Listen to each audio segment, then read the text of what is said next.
जब भगवान श्री कृष्ण ने सुदामा जी को तीनों लोकों का स्वामी बना दिया तो सुदामा जी की संपत्ति देखकर यमराज से रहा न गया और यम भगवान को नियम कानूनों का पाठ पढ़ाने के लिए अपने बही खाते लेकर द्वारिका पहुंच गए और भगवान से कहने लगे कि अपराध क्षमा करे भगवान, लेकिन सत्य तो ये है कि यमपुरी में शायद अब मेरी कोई आवश्यकता ही नहीं रह गई है, इसलिए मैं पृथ्वी लोक के प्राणियों के कर्मों का बही खाता आपको सौंपने आया हूँ। और इस प्रकार यमराज ने सारे बही खाते भगवान के सामने रख दिए। भगवान मुस्कुराए और बोले, यमराज जी, आखिर ऐसी क्या बात है जो आप इतना चिंतित लग रहे हो। यमराज कहने लगे कि प्रभु, आपके क्षमा कर देने से अनेक पापी एक तो यमपुरी आते ही नहीं हैं, वे सीधे ही आपके धाम को चले जाते हैं और फिर आपने अभी सुदामा को तीनों लोक दान में दे दिए हैं, सो अब हम कहाँ जाएं? यमराज भगवान से कहने लगे कि प्रभु, सुदामा जी के प्रारब्ध में तो जीवन भर दरिद्रता ही लिखी हुई थी, लेकिन आपने उन्हें तीनों लोकों की संपत्ति देकर विधि के बनाए हुए विधान को ही बदल कर रख दिया है।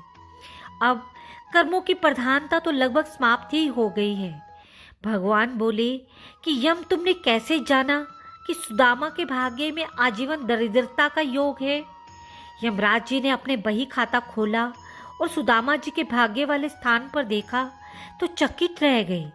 देखते हैं कि जहाँ श्री क्षय संपत्ति का क्षय लिखा हुआ था, वहाँ स्वयं भगवान ने श्री कृष्ण ने उन्हीं अक्षरों को उलटकर उनके स्थान पर यक्ष श्री लिख दिया, अर्थात कुबेर की संपत्ति।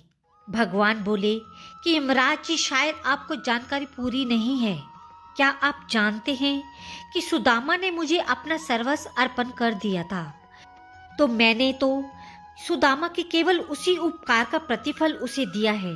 यमराज बोले कि भगवान, ऐसी कौन सी संपत्ति सुदामा ने आपको अर्पण कर दी? उसके पास तो कुछ भी नहीं था।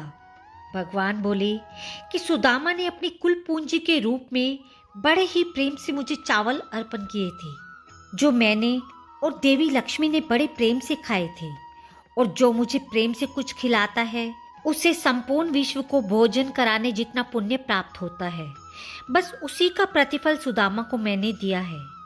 ऐसे दयालु हैं हमारे प्रभु श्री द्वारकाधीश भगवान, जिन्होंने न केवल सुदामा जी पर कृपा की, बल्कि द्रौपदी की बटलोई से बचे हुए साग के पत्ते को भी बड़े चाव से खाकर दुर्वासा ऋषि और उनके शिष्यों सहित संपूर्ण विश्व को तृप्त कर दिया था और पांडवों को श्राप से बचाया था।